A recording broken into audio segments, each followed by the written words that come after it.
Hello guys, so now I'm gonna do another video. It's a Saturday morning, and cause everyone in my house, they're still sleeping except my dad and my grandmother, so I've decided to come down instead to one of the void decks here to film a video.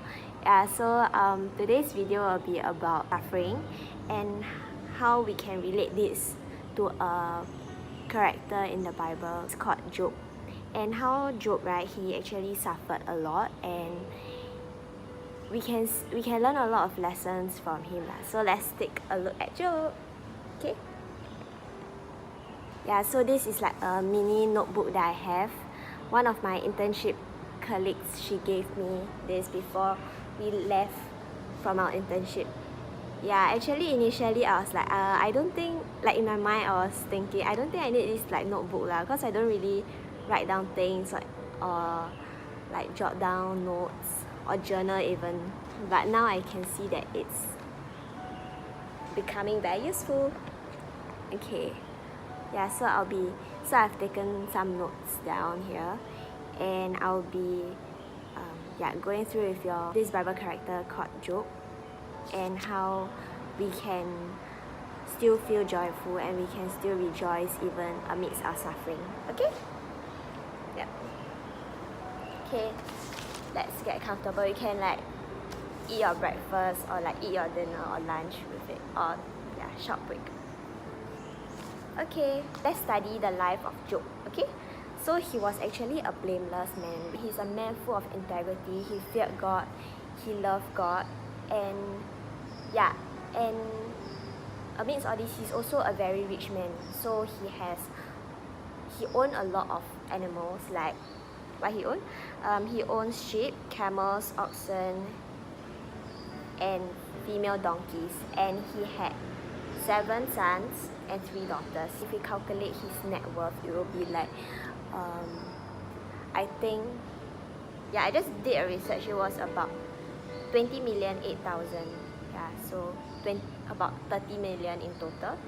That excludes his landed property and everything that he has.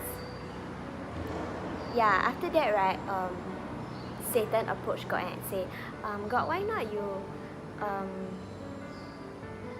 let something bad happen to Job so that he will like curse at you and he will leave you. And so like it's a test from so Satan was basically telling God he has a good life and he reveres you and he loves you because you have blessed him everything and he is having a good life, so obviously he will praise you, right? So Satan's suggestion was to ask God to let something bad happen to him so that he will curse and swear at God lah. This is quite funny, and God allowed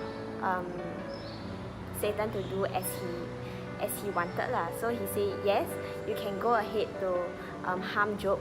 You have all these evil plots being this camera paiseh.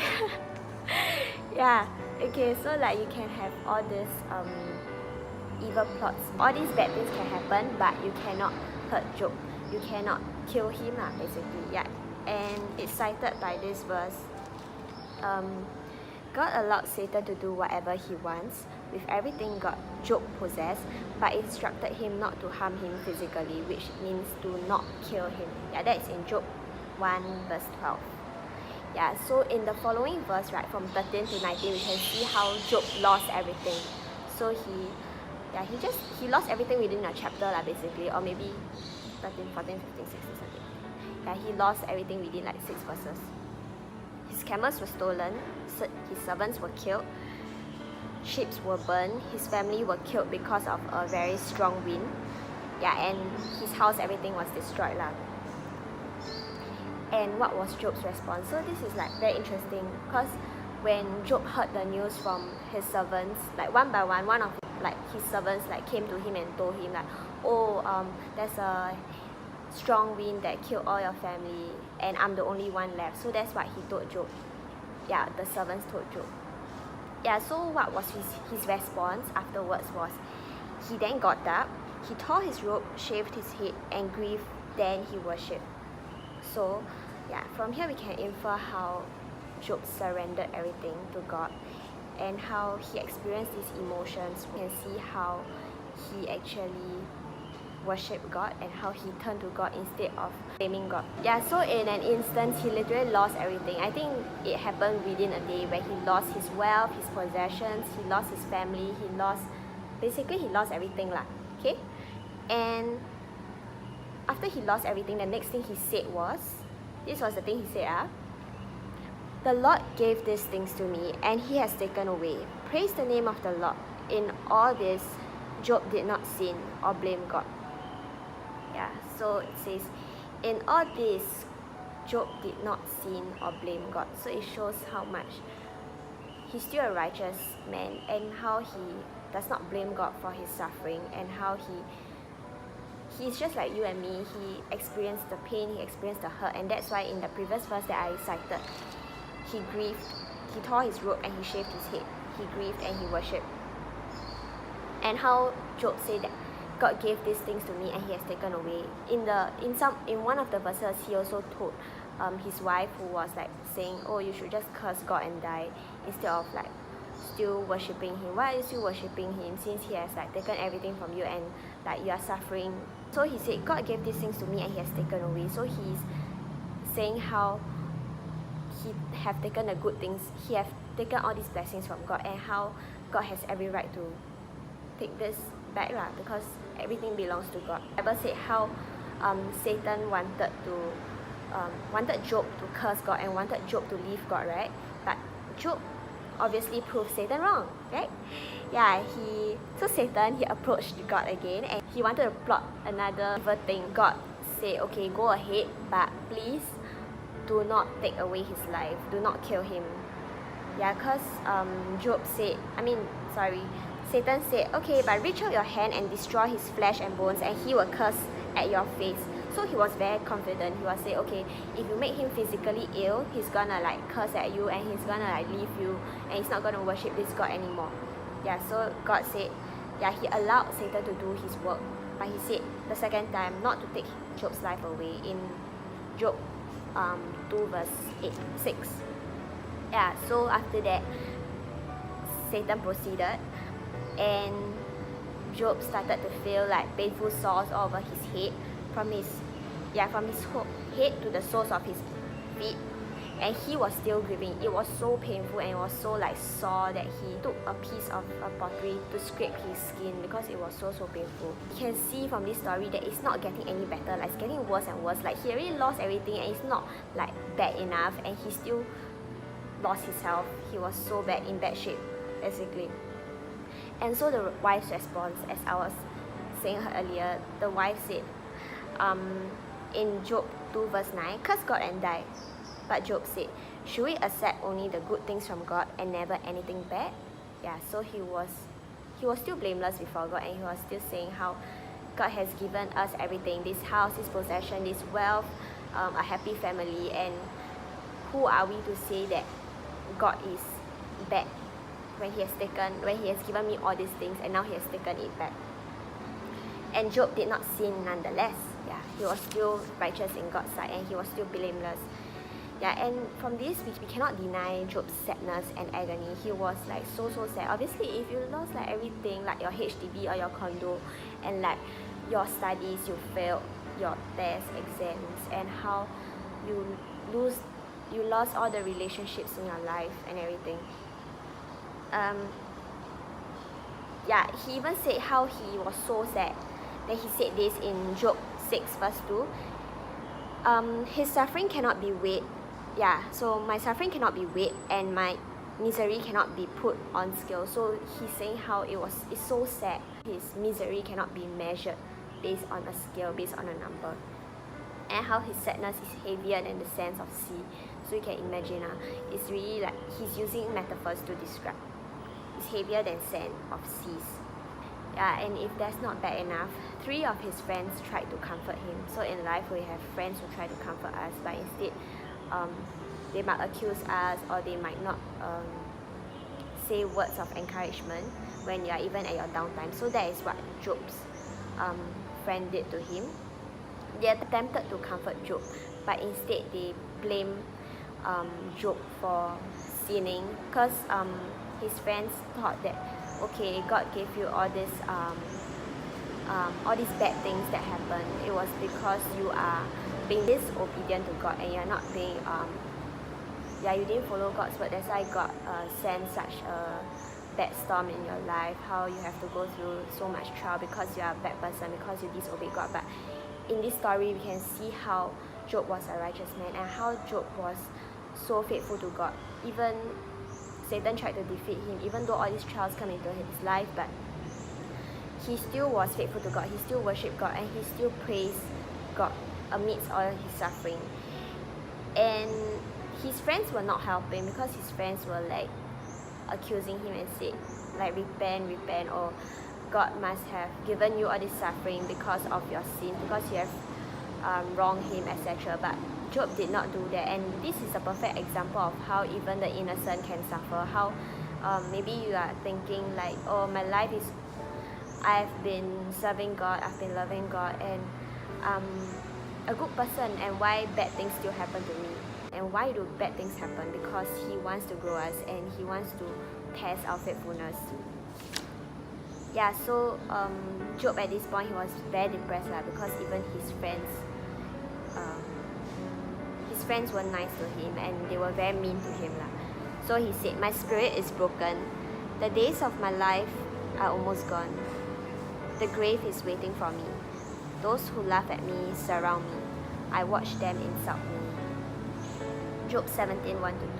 Yeah, so he's saying how he's gonna die soon, and how those who laugh at me surround me, his friends basically, and I watch them insult me. So you can imagine how much rejection he felt when he lost everything, and now his friends are even accusing him of something that he has not done.